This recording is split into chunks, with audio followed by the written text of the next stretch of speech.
All right, all right, all right. Hello, everyone. Hello, everyone. I'm Teacher Nivs. This is Dr. Joe's reading and writing class. Today is December 12th, 2024. If you can hear me clearly, can I get a 87 in the chat? If you can hear me clearly, can I get an 87 in chat? That is my bad, Derek. I meant to say 87, but I guess it did sound like A7. All right, A7's in the chat. All right, all right. Let's get going. It's just the three of you today. iPhone, who are you? What is your name? I can change. I'm Jeffrey. I just cause my iPad's microphone doesn't work very well. I'll change my name. Wait. Oh, sure. You can change it yourself. Okay, cool. Awesome. All right, let's get started. Let's get started with the book of the day called Long Way Down. So one of the requests I had from Dr. Joe last week was to make the class a little bit more um challenging, but also increase the sort of grade level in a way. So this book may be a little bit more heavy-handed as part of that.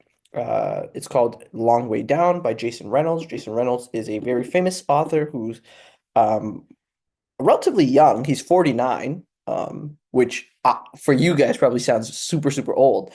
But in terms of like the his literary accomplishments, that's pretty amazing for a 49-year-old to have so many best-selling books and win so many writing awards, which we'll get to. Can I get a volunteer reader?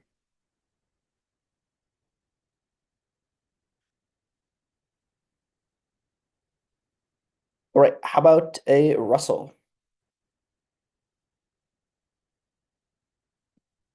Long Way Down by Jason Reynolds. You can call it a gun. That's what 15-year-old Will has shoved in the back waistband of his jeans. See, his brother Sean was just murdered, and Will knows the rules. No crying, no snitching, revenge. That's where Will's now heading. With that gun shoved in the back waistband of his jeans, the gun that was his brother's gun, he gets on the elevator, seventh floor, stoked. He knows who he's after, or does he? As the elevator stops on the sixth floor, on comes Buck. Buck, Will finds out, is who gave Sean the gun before Will took the gun. Buck tells Will to check that the gun is even loaded, and that's when Will sees that one bullet is missing, and the only one who could have fired Sean's gun was Sean. Huh. Will didn't know that Sean actually had ever actually used his gun. Bigger, huh? Buck is dead, but Buck's in the elevator. Just as Will's trying to think this through, the door to the next floor opens. A teenage girl gets on, waves away the smoke from dead Buck's cigarette. Will doesn't know her, but she knew him. Knew. When they were 8 and stray bullets had cut through the playground and Will had tried to cover her, but she was hit anyways. And so what she wants to know on that fifth floor elevator stop is what if Will with the gun shoved in the back waistband of his jeans, misses. And so it goes, the whole long way down, as the elevator stops on each floor, and at each stop, someone connected to his brother gets on to give Will a piece to a bigger story than the one he thinks he knows. A story that might never know an end if Will gets off that elevator. Awesome, awesome. Thank you for reading that, Russell. So it's a very interesting premise. This guy gets on an elevator to avenge the death of his brother, and on this elevator, it's not actual people getting on it. It's sort of metaphors to different reasons why he should or shouldn't avenge his brother, right? And there are a lot of life lessons that he learns on every stop on this elevator. Very cool. Um, okay. It's just this is just a little summary of Jason Reynolds. I think he also wrote Ghost. I don't know if anyone has heard of that book. It's very popular. Maybe not. Okay, Jeffrey, can you read this one? Jason Reynolds, a celebrated American author, was born in Washington, D.C. in 1983. Inspired by rap music, he began writing poetry at the age of 9. Despite facing challenges finding relatable literature growing up, Reynolds persevered, publishing several poetry collections before his first novel, When I Was the Greatest, in 2014. Renaud's novels and poetry often explore themes of violence, masculinity, and the experiences of communities of color. His unique ability to blend difficult subjects matter with humor and authenticity has resonated with young readers. His works have earned numerous awards, including the Newbery Honor, Pritzker Honor, NAACP Image Award, and multiple Coretta Scott King honors. Reynolds is also a passionate advocate for literacy and diversity in literature, inspiring young readers to find their voices and explore the world through the power of storytelling. Awesome, awesome. Thank you for reading that, Jeffrey. So yeah, ton of awards. There's actually a lot more than I have in the summary here. Um, this word here was persevered. So, which means in this case, he couldn't find many relatable books growing up, right? All the books were maybe like for example, you guys probably read Shakespeare in school and um uh Moby Dick and things like that, where the plot takes place in time a long ago. The writing style is different. The characters maybe are not relatable, right? And Jason Reynolds felt the same way. So his books are meant to be a lot more relatable to younger people now. Um, so yeah, how will Shakespeare help in real life? How will knowing Shakespeare help in real life? Well, so actually, I have this question a lot because when you students always ask, right? What's the point of learning Shakespeare? So two major things, right? In my opinion, one major thing is everybody learns it. Shakespeare is so popular that if you don't know it, you may encounter situations in your life where it's referenced. Shakespeare's referenced all the time, right? Um, so now that if it's referenced and you don't know it, now you're left out of maybe a conversation or a discussion or understanding something. So because everybody knows it, it is pretty imperative that you also learn it. Um, however unfortunate that may be, right? And then secondly, the reason Shakespeare is one of the reasons Shakespeare is taught is because it is a different style of English, right? It is still technically English, but it's a very different style. So in that you learn a lot about grammar. Students learn a lot about maybe olden text, right? If you're ever reading something old, if you've been exposed to Shakespeare, you can piece it together better. You learn how words and their meanings evolve over time. You learn different contractions and grammatical styles. So those things are actually like tangible things that you learn when you study Shakespeare's works, right? Um, so yeah, those are the two main things that I tell students when they are upset that they learn Shakespeare. I also, when I learned it in school, I was also upset. So yeah, great question though, Jeffrey. Um, okay, a quote of the day. Um, let's drop this down a little bit. This is a definitely a more challenging quote, but I was asked to make the class a little bit more challenging. Okay, so this quote by Jason Reynolds in the book we just mentioned. But if blood inside you is on the inside of someone else, you never want to see it on the outside of them. Now, what does this quote mean? And specifically, why did he say if blood is inside you, if basically if the blood inside you is on the inside of someone else? What's being said here? What is the message here? Now, yes, this one's is definitely a little bit more challenging. I'm going to give you guys about 6 minutes to piece together what you think it means, and we'll go from there. Starting now. Nope. Jeffrey, you have a question? I have a question.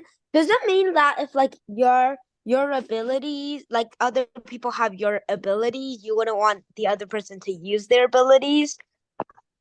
That is that you know what? That's a fair interpretation, yes. That could be one interpretation. Can you Um, put the quote in the chat? Because every time I exit out of the chat, it deletes my, yeah. Thank yeah, for sure. Good point. Um, okay. The timer's still going. So,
Russell says I have no idea what that means. Okay.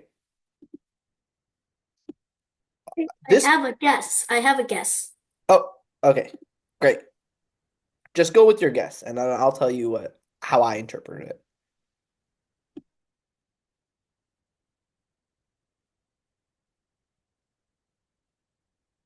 you. Is it okay that I put two sentences? Because I mean, my definition is just really straightforward. That's fine. I would say for this one, because I think the quote was a little bit more challenging, that's fine.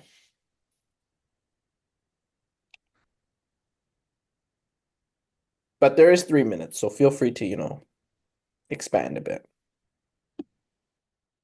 This would be a really good time to use ChatGPT to find out the meaning. No using Chat GPT. You could use it after, but definitely not before or during. Especially in a class like this where I'm not grading you guys. It's just to learn, right?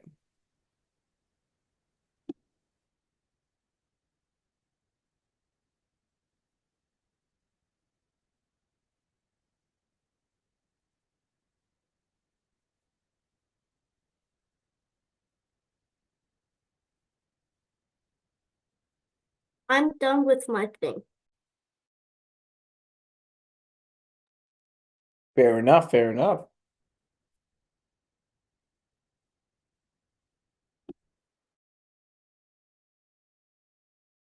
Okay. There's 2 minutes left, but I'll just stop it in like 30 seconds. All right, if anyone wants to add anything or whatnot.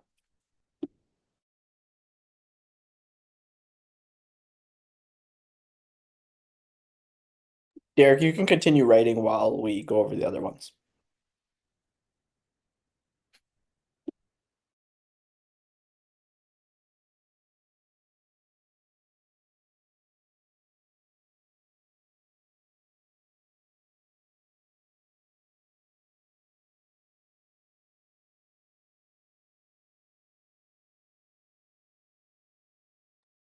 All right, all right. Let's go over what we have so far. So. Let's start with the Jeffrey. Do I just All right, so Jeffrey. Jesus Christ. Jeffrey. Sorry. Someone was calling my mom. Um, okay. I think this quote means that if others have the same ability as you wouldn't want them to use their abilities. For example, if there is a competition and if the other person is as fast as you would want them to quit. For example, comma, there's a competition, and the other person is as fast as you would want them to quit. Awesome. Okay. So I can see this interpretation for sure. And honestly, I get it. I get it for sure. Just a couple little things. Yeah, obviously put the commas where they need to be. Now, this is this weird situation that I encounter a lot. I used to do this a lot because when you speak, you usually speak like this. Now, for this activity, I didn't specify it has to be formal, so okay. But for generally in the future, when you're doing writing, try and avoid the you comma you. This is very common, so you know I understand why you used it, but try and rephrase it in another situation. So I think this quote means that if, you have the same abilities as others, comma, you wouldn't want them to use their abilities, right? So just restructure, rephrase it, just so they're not next to each other. Um, so yeah, Halstead, don't worry about it. I'd rather you be here than not here at all. That's what I always say. Um,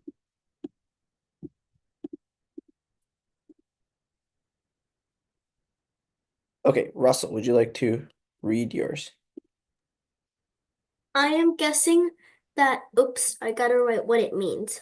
But I am guessing that blood on the inside is connection as human beings. However, on the outside, it is the pain and aftermath of violence. That's very interesting. I like that interpretation. Blood on you is on the inside is on the inside of someone else. So that connection with other human Yeah. beings, but you never want to see it on the outside. Because if it's in the inside, like you're connected like on the inside, like Mhm. emotionally, but on the outside, that means like you're bleeding. You're like it's the aftermath of violence. Yeah, yeah, blood. Yeah, Yes. actually, I think so. My interpretation is pretty much the same as yours in a way. In a way, um, so I think that when Jason Reynolds said this, yes, you never want to see blood on the outside of someone, meaning the aftermath of violence, right? You don't want to see them hurt. But this crucial part, if blood inside you is on the inside of someone else, meaning we're the same person, right? And I know that he's notice how he said blood because blood is the same for any human being, um, no Yeah. matter what race or gender or whatever, right? It's Yeah. obviously there are different types of blood. There's, but generally speaking, it's all the same. Yeah. Um, and that it's same for all humans, right? So I think it's just a poetic way of saying we're all humans, and once you realize that we're all the same, you never want to see anyone hurt, right? Because that is another, extension of yourself, another person. So that's my interpretation as well. Sorry, I should have given the after we went over Derek's. Derek's, would you like to read yours? The quote by Jason Reynolds tells me that you don't want to see someone with the same skill as you. For example, let's say you've been playing piano for a few years. If someone were to show up with the exact same skill as you, it would most likely make you jealous. It would most likely make you jealous. Yeah, for sure. So there is a there two people came up with this idea about someone with the same ability as you, and you don't want them to sort of have the same ability as you, right?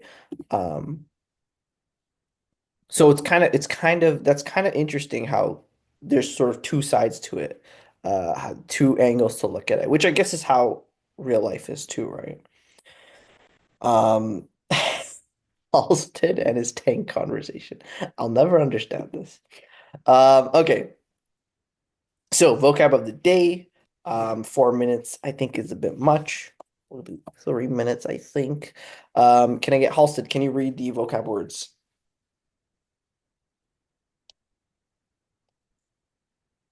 Okay, assiduous, adjective showing great care and perseverance. Example, the assiduous students studied for hours every night to ace the exam. Obscure, adjective, not clearly understood or expressed. Example, the obscure text was difficult to understand, even for the professor. Vindicate, verb, to clear someone of blame or suspicion. The lawyer worked tirelessly to vindicate her client's name. Expedite, verb, to make an action or process faster or easier. Example, the manager implemented new procedures to expedite the workflow. Bolster, verb, to support or strengthen. Example, the company's strong financial performance helped to bolster investor confidence. Awesome. Awesome.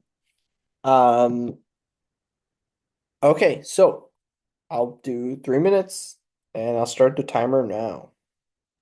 Can you put it in the chat, the words? Yes, Yeah. yes. If you said you didn't want us to use ChatGPT, why is there an AI companion in the Zoom meeting There, toolbar? there is? Where? Yeah. Well, What? for me, there is.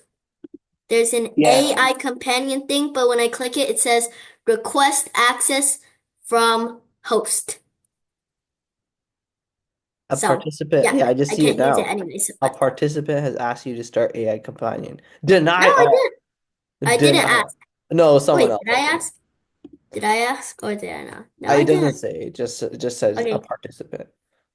That is crazy. I did not know. I don't see it for me, but I did get that request. That is, I had no idea. Wow.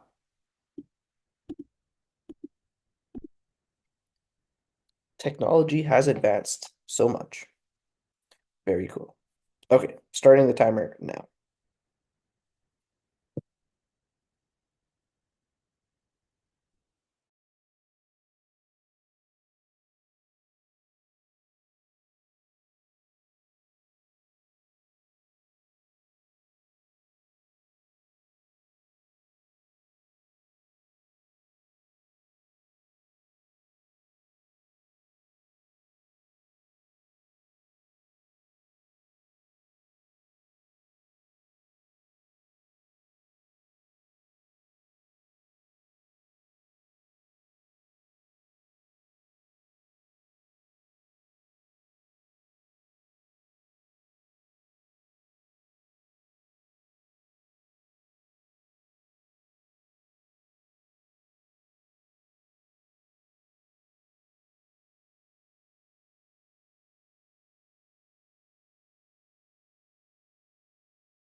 All right, all right, all right. Time is up.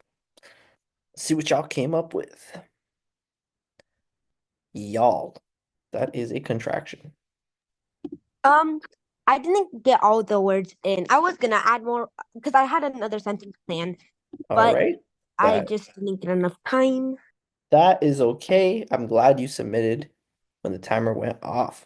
Just you can, I don't know, verbally add what I'm you the want to. first one.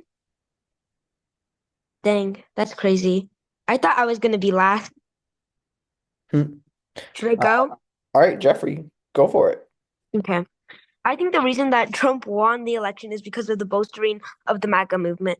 The acid, assiduous Trump base has been united ever since the assassination attempt. Trump base was also more compelled to vote after Trump was vindicated of his crime allegations. Awesome. Um, interesting analysis. Also, Trump wasn't, I'm pretty sure he was convicted of a lot of crimes. Um, Yeah, but I mean, now they're showing that like the crimes were like attempts by apparently the Democratic Party to slow down his campaign. uh, Apparently, I'm not sure. That's just what I've seen. yeah, no, And I mean, um, I'm sure there's maybe some stuff there, but yeah, he did commit crimes before he even was president. He's been convicted of a lot of crimes. Um, I'm not getting political. I'm just saying that it's just a Then fact. no, yeah, how is I he agree. our president? I don't know. I don't know what to tell you. Um, okay. He has made Do we have mistakes. any other submissions? Yeah. Russell and Halstead. Okay, let's start with Russell. Apparently, almost every single one of my paragraphs somehow has a tank in it. It's not apparently. I think you're doing it intentionally. Um, To awesome. Okay, bolster to bolster all of Tesla's different cars, Elon Musk expedited.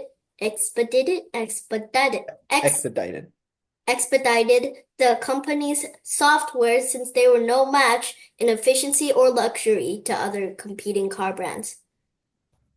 However, after this boost in Tesla's self-driving, people became suspicious of how Tesla obscured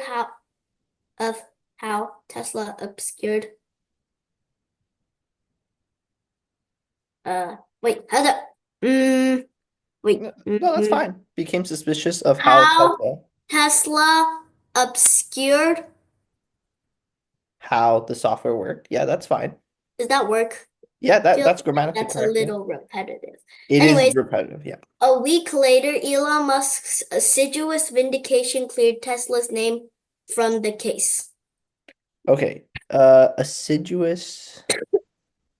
Assiduous vindication. I don't know if we can use that. The vindication was of Elon Musk, so I don't know if the vindication itself can be assiduous. Um, I'm gonna have to double check that. Didn't he like persevere to vindicate Tesla's name? Ye- right. The vindication itself is not, you could say Elon Musk's assiduous effort. Yes. So assiduous wouldn't work here. You could say Elon Musk's assiduous effort to vindicate Tesla or vindicate himself to clear Tesla's name worked or something like that. But the vindication itself can't be assiduous. Unless you're talking about, I don't know, the lawyer. If you're referring to the lawyer, I guess so, or the judge, but that would get a little awkward, and that's not what you really mean, right? Oh, okay. So yeah. So the vindication itself is a little separate than him being assiduous about it. Expedited the company's software since they were no match in efficiency. However, this after this boost, Tesla self-driving became self-driving. Tesla self-driving people. Self-driving, I would say ability or software, right? Um, self-driving itself, that'd be grammatically correct. People became suspicious. Awesome. Awesome. Good stuff, Russell. I actually work as a uh in a car manufacturer. I won't name which one. What is it And yeah, called? Is Name which it one. We I'm demand working. you to name Toyota? which one. Is I it will. Toyota, Hyundai, I'm Honda? not naming which one, but I will say You will increase sales, future sales. I don't. I'm not a salesman. I'm an engineer, Well, no, but but you can help your company. no, I can't say. But I will say, Tesla is they do have an amazing software that all the other companies compete with. Yeah, it's true. He's worked for Honda. Only Honda people are ashamed of who they work for. No, that's funny. No, I promise I don't work at Honda, but that's all. Anyways, Halsted, would you like to read yours? Okay, one day the tank lawyer both boasts was trying to bolster and expedite the process to vindicate a client.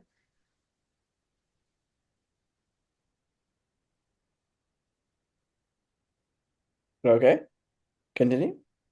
Exactly 26 hours, 36 seconds, and 46 milliseconds later, a German World War II Tiger tank rolled into the lawyer's office. The lawyer had assiduously asked why he needed help. The Tiger tank obscurely explained his situation. He had killed 50 T-34 Soviet tanks. How do you kill a tank? Um, How do This is tanks an talk? 88 millimeter armor piercing or explosive shell. No, but like Aim it tanks straight aren't at the living. tank's weak spot. What? But tanks aren't living. How do you kill a tank? Do baby tanks exist? Okay. Let's continue. Halsted, finish your last sentence, then we'll go answer Russell question. Okay. The tank lawyer had then saved the Tiger tank in a court session. Awesome. Okay, sorry. Let me just review this quickly. Was trying to bolster and expedite the process to vindicate a client. I don't understand what you mean by tank lawyer. It's a But lawyer for tanks. okay. Exactly 20, blah, blah, a German tank rolled into the lawyer's office. Okay, the entire tank. Lawyer assiduously asked why he needed help. Oh, wait, so this is a sticky situation. The lawyer assiduously asked why he needed help. Um,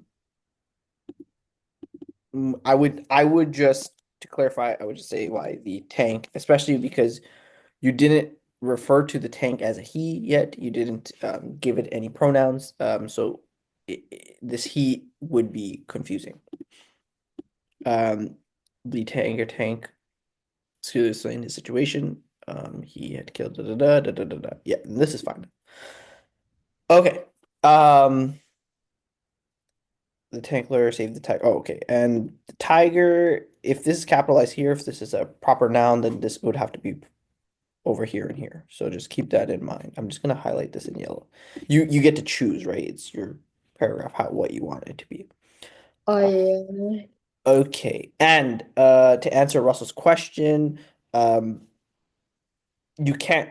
I understand what Halsey means. You could destroy a tank, you could kill the gunman, but you can't kill a tank unless there are situations where it's a good question that you brought up, Russell, though. There are situations like computer processes where uh, the overwhelming discussion around computer processes, people refer to killing a process as stopping the process or making the process stop running. It, technically speaking, you can't kill uh, a process, but because it's been used so commonly in in common English, now that is accepted. You could kill a computer process. Now tanks, I don't think it's common enough to where we could And say you can kill a computer. you can kill a Yeah, you I don't crash a computer. you could crash a computer. You can um The now PC died. Now, You can say obviously, the CPU died or the yeah, cooling died. yes, you could say that. Yes, those are are now so commonly used that And you you can say my phone died. It ran out of charge. Yep, yep, yep, you're right. Okay, so this next part is a lesson that I've been saying I was going to have for a very long time. Um, for some of you, it's a lesson. For some of you, it's review. Doesn't matter. Let's go over this relatively quickly. Halston, you have your mic open. Would you like to start us off? Okay, a restrictive what just happened? Wait, let me quickly do something that's just popped up. Okay, a restrictive and non-restrictive clause. What's the difference? A restrictive clause modifies the noun that precedes in an essential way. The restrictive clauses limit or identify such noun and cannot be removed from a sentence without changing the sentence meaning.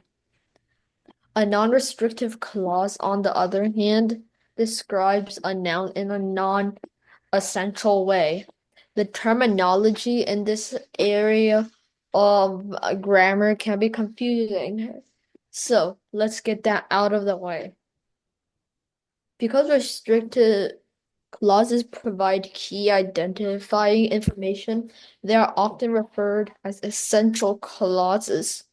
The non-restrictive clauses are also called non-essential clauses for the opposite reason. They are both types of relative clause because the information they provide relates to the subject of another clause. If that wasn't enough, the both function as adjective clauses because they describe the noun antecedents. Aren't you glad we cleared that up? No, I did not understand any of it. That is fine. I Um, agree. I did not understand one. It sounded like a Kamala Harris speech. okay, okay. Coconut tree. Okay, don't worry. I would just clear it up for you right now, but we're going to go over. I have many slides of this, so don't worry, okay? Um, okay, let's keep going. Derek, can you read this one? Restrictive clauses narrow things down. Restrictive clauses are usually introduced by the relative pronoun that, who, whom, or whose. A restrictive clause can have an identifying function. The astronaut who first stepped on the moon was Neil Armstrong. The restrictive clause in the sentence is who first stepped on the moon. If we stripped it from the sentence, we would be left with this. The astronaut was Neil Armstrong. There's nothing grammatically wrong with this Spartan sentence. However, it does not have the same intent as the former example, which was to identify the person who first set foot on the moon's surface. A restrictive clause can also have a limiting function. Children who eat vegetables are likely to be healthy. If the restricted clause who eats vegetables were removed from the sentence, the intended limits on the noun children would be no more. Awesome. Okay, so what it's saying here is restrictive is an essential clause, right? Um, if you get rid of the who first stepped on the moon from this sentence, then all of a sudden the astronaut was Neil Armstrong is a totally different sentence with a different meaning, right? So in essential clauses or restrictive clauses, um, you don't put commas. You actually need to just have it in the same flow, right? So let's do pink to represent that. Now let's try non-restrictive. Can I get Jeffrey? Jeffrey, can you read this one? Non-restrictive elements provide additional but optional descriptions that can be ex exist Excise, from which means to excise remove. from a sentence without altering its meaning or structure. Kaylu, who just graduated from high school, is an accomplished figure skater. While non-restrictive clause, uh, while the non-restrictive clause, who just graduated from high school, offers a good description of the subject of the of this sentence, Kaylee, the sentence retains its meaning without it. Kaylee is an accomplished figure skater. Awesome. So do you see how in this sentence we've used commas to separate the non-restrictive clause or the non-essential clause? Because it's bonus information. It's extra information. It's not needed for the main point of the sentence. The main point is that Kaylee is an accomplished figure skater. Now, this one, the who first stepped on the moon is very important to the meaning of the sentence, right? The astronaut who first stepped on the moon was Neil Armstrong. So that's why there's no commas here. Now let's keep going. Russell, can you read this one? Commas and relative clauses. A broad rule you can apply to relative clauses in order to punctuate them correctly is that restrictive clauses are never offset by commas, whereas non-restrictive clauses are. One way to remember that this is that non-restrictive clauses are removable. The commas mark the removable part of the sentence. Restrictive clauses, on the other hand, are essential. They need to blend with their sentences seamlessly without commas. Incorrect.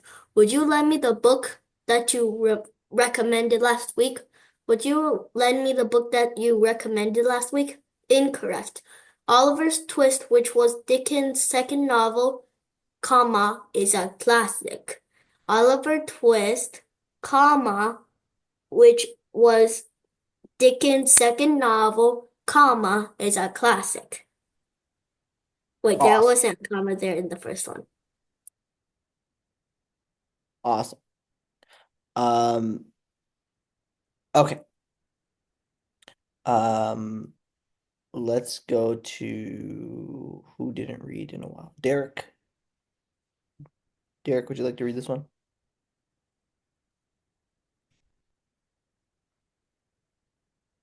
Oh wait, Jeffrey. Jeffrey, would you like to read this one? Okay. Deciding between that and which. Confusion about when to use that and which has arisen for good for it should be for a good reason. You should say it's for good reason. British and American English have different rules for them. In American English, that is used to introduce restrictive clauses, and which is introduced which introduces non-restrictive clauses. The lamp which was given to me by Auntie Betsy is on the bedside table. The lamp that Auntie Betsy gave me is on the bedside table.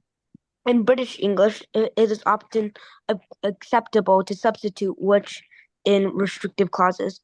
The lamp which Auntie Betsy gave me is on the bedside table.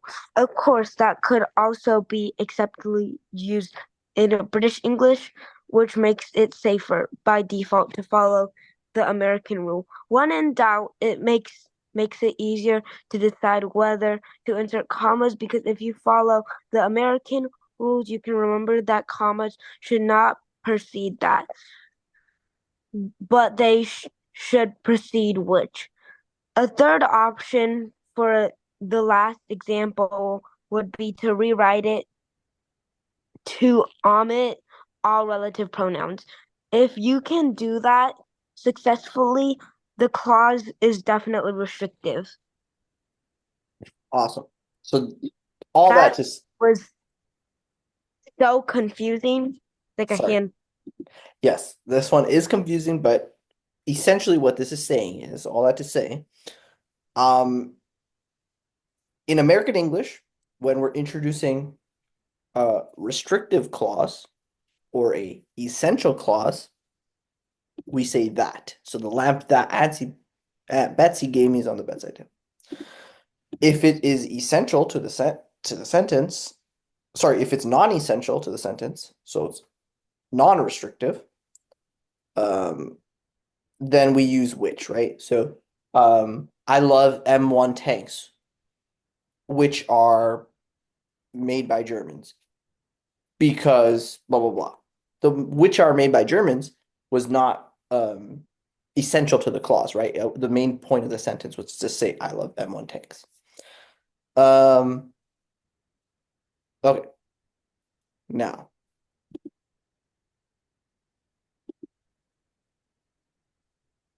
Non-essential. I should also include non-restrictive. Okay. So here's some practice. Okay. So here are 5 sentences.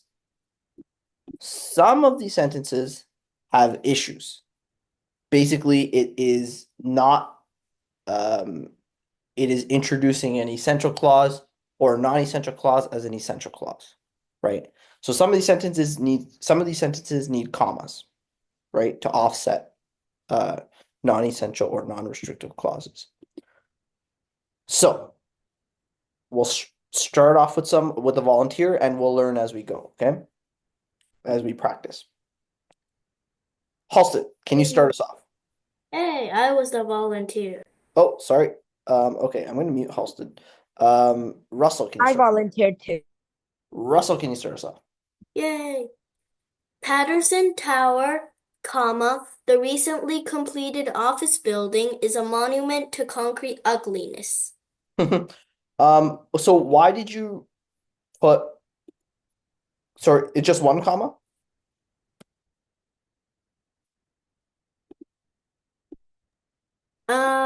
Wait. Patterson Tower, the recently completed office building. Recently completed office building is a monument to concrete. The recently completed office building, is a monument to concrete. What do you think? The recently completed office building is a monument. I think no comma. I'm Okay, probably wrong. so Halston gave the answer. The comma is necessary. The reason being, No. this right here is a non-essential clause. It's not important to the main point of this sentence. You could remove it. Ow. You could remove it, and the main point of the sentence would still be the same. Patterson Tower is a monument to concrete ugliness. This is bonus information. It's the one that was recently completed, right? And so when you're offsetting it, you need to put 2 commas to offset it completely, right? Jeffrey. Can I go next? Yep. Oh, okay. The movie that I wanted to see is no longer playing. It's no commas because if you got rid of the that I wanted to see, it changes the meaning. It just says like the movie is no longer playing. Oh, yes, you're right. The movie. Yes, because we don't know what the movie is. This gives you information that's crucial to indicate what the movie is, right? Good. Number 3. Can I get Halston? Okay, each person who enters the contest must send in 2 box tops. By the way, what's a box top? I don't know. I'm gonna be honest with you. Okay. Plus, each person who enters no commas. No commas needed. This is all important, right? Yep. Um, can I get Derek, number 4? John decided nonetheless not to buy the car. Um, 2 commas. For where? Between, I mean, around nonetheless. You are correct. The nonetheless just gives extra information, right? Maybe there was some context before that maybe he was considering to buy the car, and then anyways, he decided not to. Awesome. And number 5, I think we went through everyone. Russell. The Mississippi River, which once flowed north into the Hudson Bay, flows south into the Gulf of Mexico. Awesome.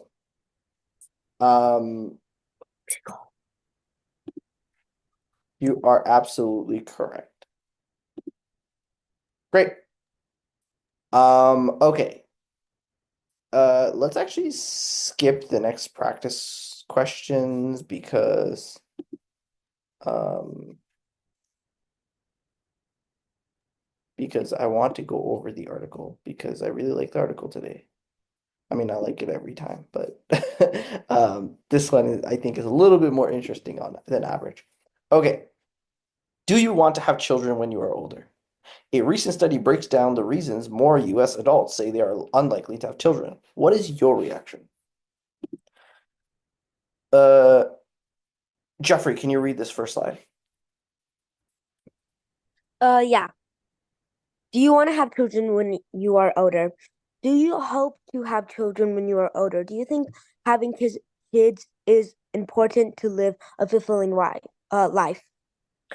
Did you know that Americans are increasingly saying no to both of those questions?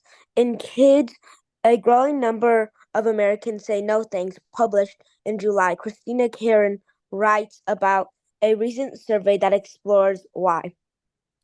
A growing number of U.S. adults say they are unlikely to raise children, according to a study released on Thursday by Pew Research Center. When the survey was conducted in 2023, 47% of those younger than 50 without children say they were unlikely to ever have children, an increase of 10 percentage points since 2018. When asked why kids were not in their futures, 57% said they simply didn't want to have them. Were more likely to respond this way than men, 64% versus 50%. Further reason included the desire to focus on other things like careers or interests, concerns about the state of the world, worries about the cost involved in raising children, concerns about the environment, including climate change, and not having found the right partner. I'm sorry, my reading might be a little bit slower because it's kind of hard to read on phone. Your reading's not slow, it's fine. Um, We're being oh, rejected. pardon? We're being rejected Oh, by as in not. 64%. Yeah, yeah, women respond this way. So women are the 64%, men are 50%. Being rejected. Yeah, being rejected. I mean, that's also, yeah, a lot of men in their like mid to late 20s or lonely and not for reasons, not intentional, right? Um, but yeah, there's a lot of factors. I'm not going to say it's women's fault for sure. Um, okay. Can I get Russell? Would you like to read this next one? The results echo a 2023 Pew study that found that only 26% of adult, what did I just say? Adults said having children was extremely or very important to live a fulfilling life. The US fertility rate has been falling over the last decade, dipping to about 1.6 births per woman in 2023. This is the lowest number on record, according to the Centers for Disease Control and Prevention. And it is, you can't start a sentence with and it is less than what would be required for the population to replace itself from one generation to the next. The decision to raise kids is shifting from something that's just an essential part of human life to one more choice, among others, said uh,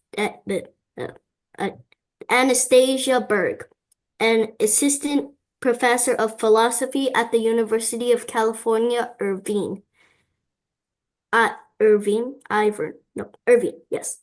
She and Rachel Wiseman, a magazine editor, surveyed nearly 400 people for their new book, What Are Children For? And found that many younger people without children were cautiously weighing the pros and cons, worried about how a child would affect their identity and their choices. Many were averse to embracing the kinds of risks that having children implies, said Dr. Berg, who is a millennial and a mother of two. Awesome. Awesome. Um, yeah, it's a very interesting topic. Actually, there's one more slide. We'll Like go. Yeah. like 100 years ago, like each woman had like 20 children. No, like that was Hmm. like 500 years ago. And then 200 years ago, there were only like 6 to 7. And the 100 years ago, there's only like 5 to 4. And then Hmm. now there's only like 1.6 births per woman. Yeah. Yeah. A lot has to do with more education. When people get more educated, for some reason have less kids. A lot of the times in older societies, you had to have a lot of kids because that was your retirement plan, right? You need to, Because 50% of your children would die. and a lot of your children would die, and 50% would die before the age of 1. So, yeah. we don't need to get into how kids are made, but there are more things to help you prevent yourself from having kids now. So there's a lot of factors that led to it, right? And now people have the choice, right? Before it wasn't even a discussion. Do you want to have kids? It's expected that you have kids. Now, I'm in my, I won't tell you exactly how old, but I'm, of the age where some of my friends are starting to have kids. And a lot of people are deciding they don't want them. And it seemed weird to me at first, but they're like, why would I do that? I would, kids are expensive, kids are, it's a lot of work, and I don't When want, you retire, you can live in your kid's house. well, what if they don't want you to, right? Like Dun, dun, that's dun, dun. a lot of cultures don't do that. I know Betrayal. a lot of Asian cultures do that. So I will probably help take care of my parents in the future, but um, a lot of North American Western cultures don't do that. When the parents are old, you go to a retirement home, right? And retirement homes are expensive too, right? Um, so it's tough. It's definitely really tough. Okay. Can I get one more reader for last slide? Derek. America's waning desire for children should not come as a surprise, said Jennifer Glass, a professor of sociology at the University of Texas at Austin. Her research, published in 2021, showed that about 70% of American mothers would be their household's primary earner at some point during their first 18 years of motherhood. At the same time, they also devote more time to caregiving than men. It's really an impossible burden, Dr. Glass said. For some, she added, it can feel as though there's no way out except a birth strike. In addition, research has shown that in the United States, people who aren't parents generally happier than those who are. Dr. Glass's 2016 study, which examined the happiness gap in 22 countries, found that the disparity was larger in the United States than in any industrialized country. Wow. So yeah, there's a lot of studies that show people who don't have kids are apparently happier, which is kind of sad, but Jeffrey? Apparently, America is the most depressed country minus Ukraine. But I think America is the most depressed country because we think that everything's so bad, even though it could be a lot worse. Mm, We literally have the strongest military, but we're still depressed. hmm. Military isn't everything. Like you could have the strongest military and still be depressed. But Well, like yeah, I know, but like still, we're not happy for the things we have. people, like people in like different like countries that have much worse living conditions than us, but they're still way happier. Exactly. Like Mexico. There's a lot of studies on this. Mexico isn't that poor as you think. Yeah, Mexico's not that poor. Mexico, It's still if you look poorer at than the USA, and they're one of the happiest countries in the world. modern Mexico, like 70% is already city, metropolitan. I don't 70%? Like where people live, you mean? Like where majority of the population lives? Okay, I'm gonna search it up then. Yeah, yeah. I don't think 70% of Listen, the land area, but maybe 50% probably. No, 50, no, the population. I said the population. oh, the population? Yeah, I then 70% of the population is there. then you're probably right. Yeah. at least the US's economy isn't that bad. Yeah, compared to Zimbabwe. that is true. But there's a lot of factors into happiness, right? And a lot of it comes, there's actually some studies that show one of the biggest determinants of happiness in a community is wealth inequality, which is kind of a cool, weird thing. It's like if everyone around you is poor and you're poor, you're not going to be that unhappy. But if you're poor, but everyone around you is rich, which is the case in America, um, then you're more likely to be unhappy and depressed and things like that. So it's not money equals happy. It's about like social status and things like that. Happy I think that equals happy. we already know what who the teacher voted for with this information. No, no, this is I didn't He clearly voted for Trudeau.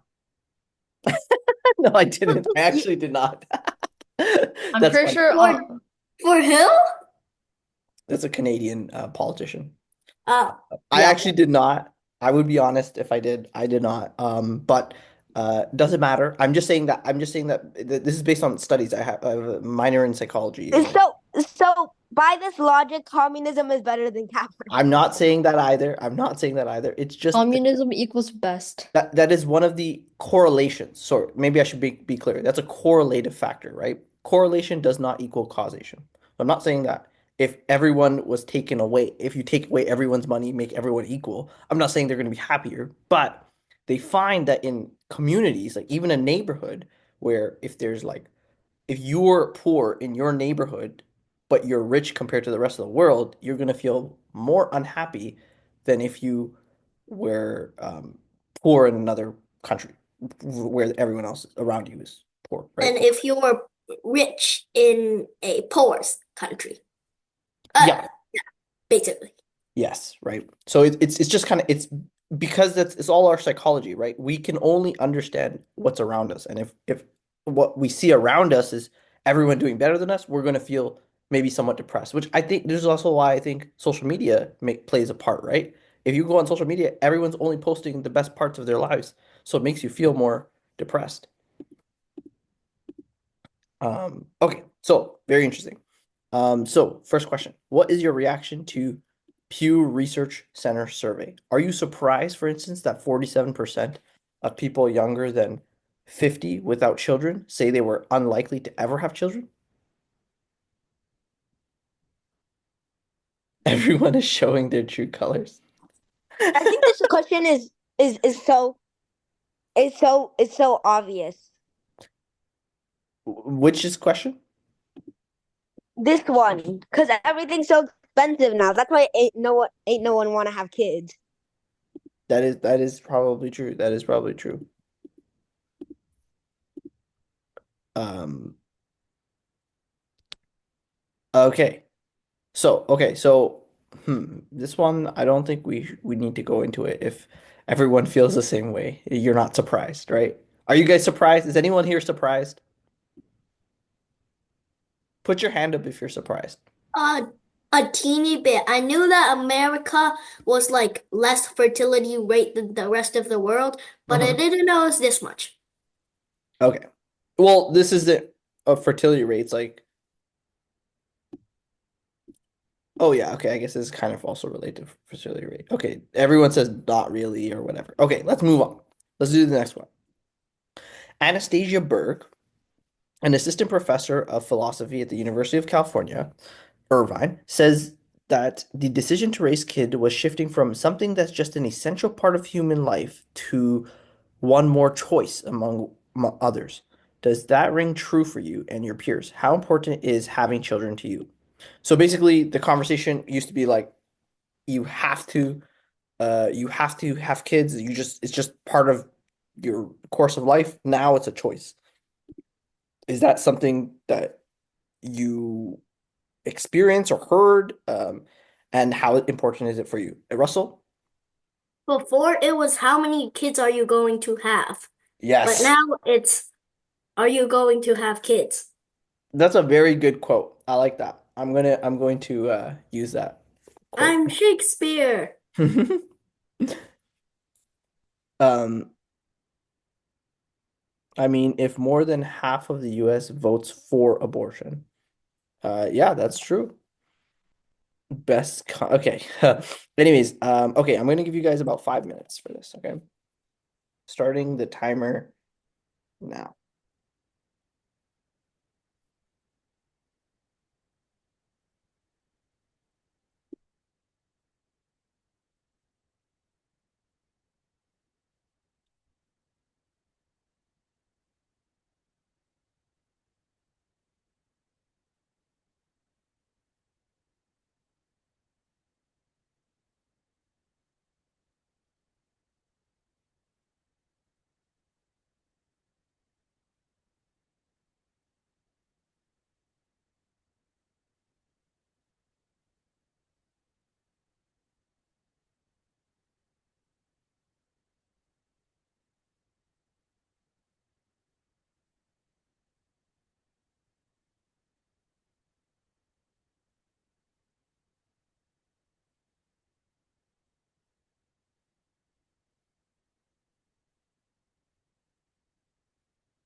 Okay, if you've never talked about having kids with anyone before, just skip that question and just ask or just answer the second part. How important is having children for you?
Also for whoever said that if the America voted, if more than 50% of America voted for abortion, it doesn't work that way because people vote for abortion by the state.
All right, all right. Time is up. Let's see what you came up with.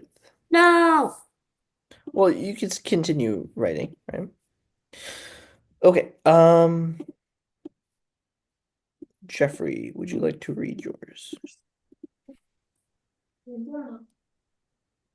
I just did the second part because I wasn't paying attention to the first part. I That's didn't okay. know that there was a first part. That's okay. Children are not important to me because children are expensive. In this economy, especially if you are poor, children are bad for you. First, you will have to pay for the expenses and education of your children. Secondly, children are a life commitment that I don't think is worth it. Finally, there's a chance that that your child grows up to hate you and leaves you if you it should be leaves you if you don't if you make one or two mistakes. First, you will have to pay for the expenses and education of your children. So education is count as an expense, but you could clarify this and separate this by saying something like day to day expenses and the education of your children, because that is a separate thing, right? Secondly, children are a life commitment that I don't think is worth it. Jesus. Um, Finally, there is a chance that your child grows up to hate you and leave you if you make one or, right, or two mistakes. Interesting perspective, Jeffrey. Um, awesome. Okay. Let's do Halstead. Halstead, no links in your chat in your messages.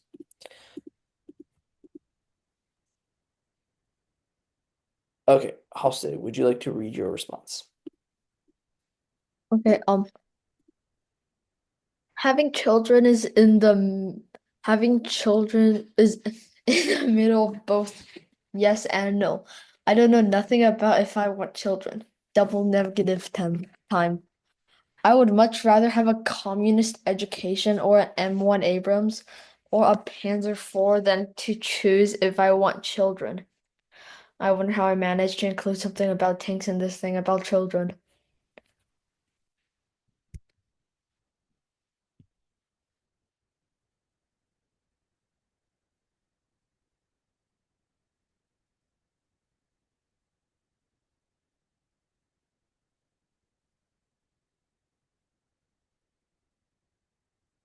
Oh, sorry, I was muted. Okay. Having children is in the middle of both yes and no.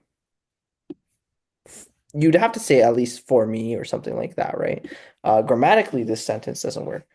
Um, so I don't know nothing about, okay, come on, come on. No, we need more formal English. I would prefer just straight up formal English. I would much rather have a communist education, uh, or a Panzer than choose if I want, then choose not if I want, whether I want. Choose whether to have children or not. I wonder how I managed to include that. Okay, okay. Okay.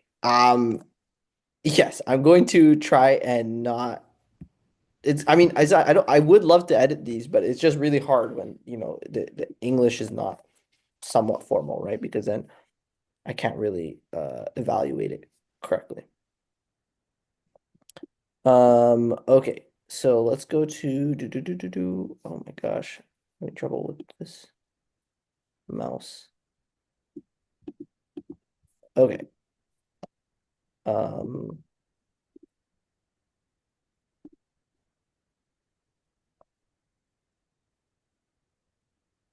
Also, would you like to read your response? Having children is an essential part of my life in many ways, including personal growth, fulfillment, and legacy. In the facet of personal growth, instead of on my phone all day, or instead of being on my phone all day or not eating for the day, I would have to set a good role model for my child/children. Maybe reading a book, playing sports with them, or even just playing a simple card game. This would change the way I live. I would get fulfillment from helping someone with my life.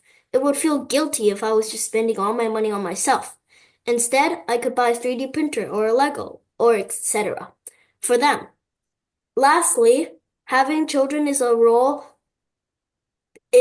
passed down from generations above, and I think it is my duty to birth a new generation of Asians. Awesome. Okay, so let's see. I love the thesis, nice, in the facet of personal growth. I would think maybe in this facet, referring to personal growth having many facets. I know you used in the facet, referring to the facets of your choice for having children. But yeah, I would say it'd be better to say um in a facet of or the facet of personal growth. Instead of being on my phone all day or not eating for a day, I would have to set great. Maybe reading a book, playing sports with them, or even just playing a card game. So this is actually not a complete sentence, right?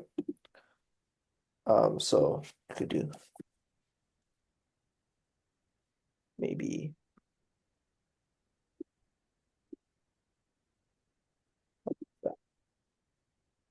this would change the way I live. I would get fulfillment from helping someone with my life. I would feel guilty if I was just spending all my money on myself instead I could buy a 3D printer or Lego, etc. for them. You don't need the or here. Lastly, having children is a role passed down from generations above, and I think, and this is comma, separate clause, right? And I think it is my duty to birth a new generation of Asians. Awesome. Okay, interesting. Interesting perspective. It's interesting that you see it as a duty, for your ancestors before you. That is interesting. I think that's all a lot of people thought before too, and I think some people are switching from that. Um, but it's very cool how you looked at 20 children. Here I come. Oh God, it. I'm gonna kill myself if I do that. Your future wife will not be very happy, probably. Um, okay. If you have 20, because it's hard for women, that's what I mean. Um, okay, we have 9 minutes left. Okay, let's do this one. Quick 3 minutes. Okay. Um, what do you think of the reasons many Americans have for not wanting to have children, such as desire to focus on other things like their career or interests or concerns about state of the world, including climate change? How significant are these factors when imagining if you might have children in the future? All right, starting the timer now. 3 minutes. Very quick.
All right, all right, all right. Time is up. Let's see what you guys came up with. Not anything at all. You didn't write anything at all? No, I was thinking of ideas. Okay, well, think and write quick. Ah, uh, I'll just put like, uh, Yeah. You can also just explain verbally for this one okay. after Jeffrey if you'd like. I'll All right, just put Jeffrey. a two word response. All right, Jeffrey, what you got for us? The state of the world is one of the biggest impacts helping me by decision. If inflation is controlled, there's world peace and liberal reform on healthcare and education, then I would want a kid. So like liberal reform is just like maybe universal health care and improved education. Oh, awesome. I thought you were a Trump supporter. Well, no, yeah, I'm like kind of on the fence. Oh, okay. Oh. People are revealing their true colors. A Trump supporter is for Kamala. No, no way. I would never Um, vote for Kamala. She's crazy. I mean, you guys I probably can't wonder. vote anyways, right? My mom voted for me. She voted for herself. Yeah, my mom's not into politics, so I just told her who I wanted to vote for, and she voted for me. Oh, okay. That's kind of funny. Okay. So if inflation is okay, so that is very cool. So the state of the world. I think that is very mature as well. I sometimes I think I mean I'm at the age where I kind of have to decide and I think about those things too. I So got a three-word verbal response. Same thing, but a forward. Same thing with Jeffrey. very cool, very cool. All right, Halston. Okay, let me quickly read the last sentence real quick. I again put tanks in the paragraph. Okay. Um, Many Americans don't want to have children because they might be poor to afford to house more than two people in a house. Secondly, they might be overwhelmed by the cost to go to a hospital to give birth. For example, it might cost more than $30,000 for one birth. In equivalent, one wooden homemade Panzer, working Panzer IV is around the same price in estimation. If the prices for a hospital is cheaper, people would want to have kids. I can put tanks in the paragraph. I repeated that for 2 times in a row. Yeah, hospital healthcare prices cost in America is insane. It's like the most expensive in the world for not even the best results, unless you're really rich. Russell, you have your hand raised? Why can't we just be like when we were like in the olden days? We didn't have hospitals. We just use a stone and cut open the tummy. Or like, Mm, why don't we just go back to the olden days? Take like a knife. We have sharp knives now. people, Why do we have to go to the hospital? Just the use big old scissors. the olden days, uh a lot of people die when they give birth. That was a very common illness. That's a lot of the reason um uh mortality rate has gone up, or mortality rate has gone, no, sorry, average age has gone up, is not because people are just like straight up living longer. It's because we're decreasing the number of things that kill people early. A big one of that was, um, infections and things. Now we have antibiotics. Another one is uh, pregnancies. Pregnancy used to die like almost at a really high rate. I think it's like in I some, feel like the internet is not killing us physically, but it's killing us like social life. We're like yeah, binding to phones now. It's killing us emotionally. that is fair. That's fair. So Emotional damage. emotional damage, yeah. So it's just interesting that um, It's kind of also killing us on the inside by brain rot. it's funny that you mentioned brain rot. Did you know brain rot was Oxford's word of the year? Yes, I knew that. Wait, what? Yeah, Oxford? Like, like, wait, The the Oxford Dictionary. Yes, yeah. it's the official word of the year. wait. The Oxford Dictionary. Yeah, that one. Wait, It's the word of the year? Yep. Wait, what's Yes. the definition? I actually don't know. Let's I I'm know. Google pretty it. sure brain rot's something like, yeah. Brain rot. Wait, Oxford. definition. It's supposed deterioration of person's mental state. So overconsumption of internet. Pretty much. Awesome. Okay. So my question for you But guys. I can name one brain rot. Skibbity toilet. Okay. The question is going to be one that we already just discussed in the class, generally, briefly, but a formal one, formal response. Okay, that's all for today, guys. It was a pleasure teaching you guys. You guys are definitely my favorite class. You guys make class a lot of fun. All right, have a good one. All right, good. Bye. See you Thank next week. you. Bye. Thanks. Bye. Bye. Bye. Bye. By the way, very few people are brain rot disinfected. You're right.